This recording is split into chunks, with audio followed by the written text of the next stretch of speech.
Good morning. எப்படி இருக்கீங்க? என்னடா சூழல் சரியில்லாத ஒரு இடத்துல நின்று வீடியோ போடுறாரு அப்படின்னு சொல்லி நீங்க நினைக்கலாம். உண்மையாலுமே இந்த சூழல் கொஞ்சம் திகில் ஊட்டுற மாதிரி இருக்குங்க. இந்த இடத்துல ஆண்டவர் சொல்ற ஒரு அழகான ஒரு வசனத்தை உங்களுக்காக நான் விரும்புகிறேன். ஆமோஸின் புஸ்தகம் 9வது அதிகாரம் 12வது வசனம்.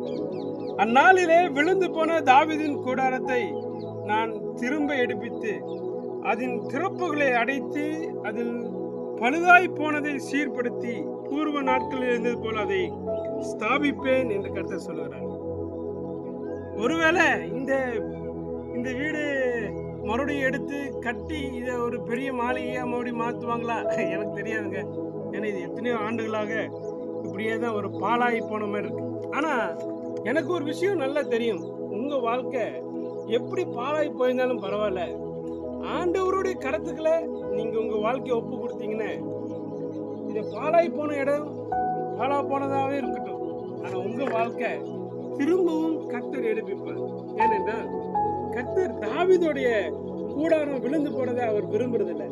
அவர் மறுபடியும் எடுத்து கட்டி என்னென்ன ஓட்டைகளை அதில் அடைச்சு அந்த வாழ்க்கையை சந்தோஷப்படுத்தி மீண்டும் அதே இடத்துல ஆவியானவர் அசைவாடும்படி கர்த்தர் கிருபை செய்வார்.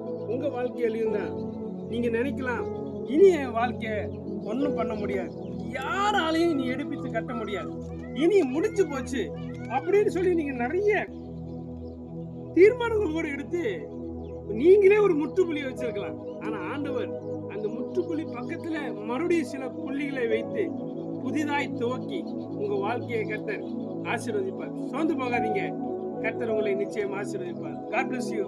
ஆமென்.